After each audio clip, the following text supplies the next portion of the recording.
Next point है Alphonso de Albuquerque ने सती प्रथा पे रोक लगाई। सती प्रथा क्या होता है? देखिए, अगर किसी भी स्त्री के पति अगर किसी कारणवश उनकी मृत्यु हो जाती है, वो मर जाते हैं, तो उनकी पत्नी को भी, उस लड़की को भी अपने पति के साथ अग्नि में जलना पड़ता था। यही सती प्रथा है।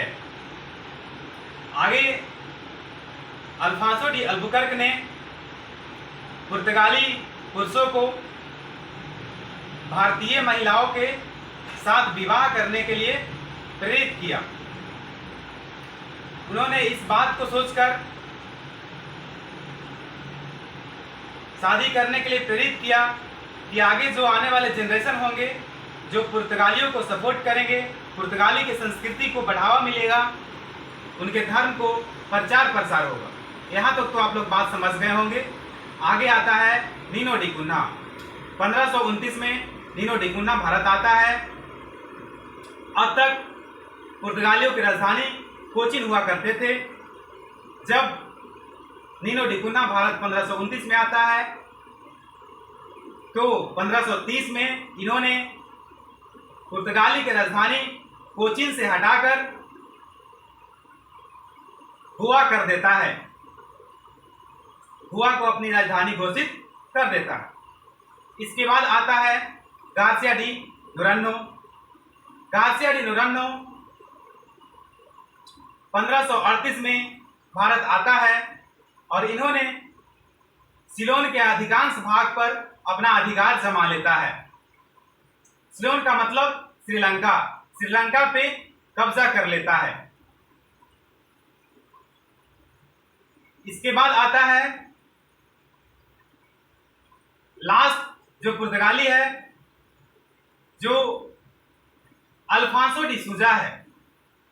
1542 में अल्फांसो डी सूजा भारत आता है और अपने साथ सेंट जेवियर को लेकर आता है। कौन आते हैं उनके साथ?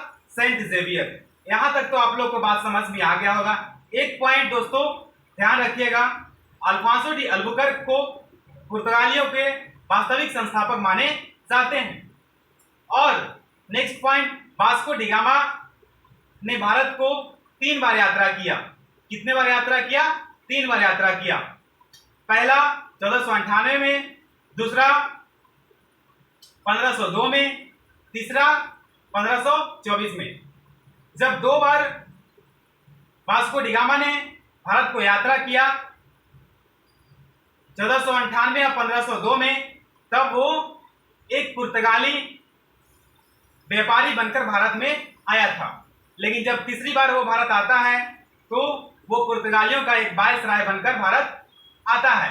और उसे तीसरी बार जब वो भारत आया तो उसका समय अच्छा नहीं चल रहा था और वो बीमार पड़ जाता है और उसकी मृत्यु हो जाती है और उसे भारत में ही कोचीन में दफना दिया जाता है। नेक्स्ट पॉइंट देखिएगा दोस्तों, सबसे पहले यूरोपीय कंपनी आने वाला जो है वो पुर्तगाली है और सबसे लास्ट में जाने वाला भी पुर्तगाली है। पुर्तगाली 1498 में आता है और 1961 में सबसे पीछे भारत से जाता है। तो यहाँ तक हम समझते हैं कि आप लोगों को बात समझ में आ गया होगा। अगर पुर्तगाली से क्वेश्चन आए किसी भी एग्जाम में तो आपसे नहीं छूटना चाहिए। अगर आप मेरे वीडियो को ध्यान से देखे होंगे तो आपसे एक भी क्वेश्चन नहीं छूटेगा दोस्त। आप जितना मैंने लेक्चर दिया उसको ध्यान से सुनिए और उसको लिखिए, लिखने का प्रयास करें। एक भी क्वेश्चन मैं दावा करता हूं आपसे नहीं छूटेगा। तो आपसे कुछ बात कहना चाहता हूं कि अगर दोस्तों पढ़ने में कभी कभी मन ना लगे, अगर मन किसी प्रकार भटके, तो अपने मम्मी पापा को याद करें। अपने मम्मी पापा को चेहरा को देखो, उस माता पिता के बारे में सोचो जिन्होंने अपने खून पसीना बहाकर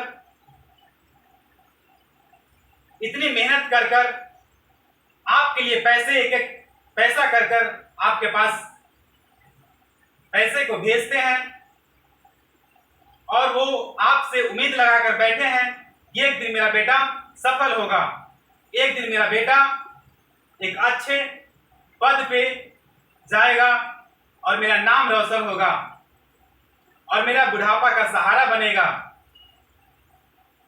तो मेरे दोस्त, अपने मम्मी पापा को कभी धोखा मत देना। अपने मम्मी पापा के सपने को साकार करना, ईमानदारी पूर्वक मेहनत करना। तो दो शब्द मम्मी पापा के लिए कहना चाहते हैं। ऐ दोस्त, उस माता पिता को कभी धोखा मत देना। ऐ दोस्त, उस माता पिता को कभी धोखा मत देना जिन्होंने इस बात को सोचकर डेली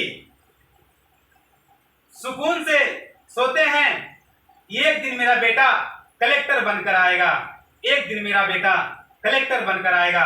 तो मेरे दोस्त, अपने माता पिता के सपनों को साकार करें।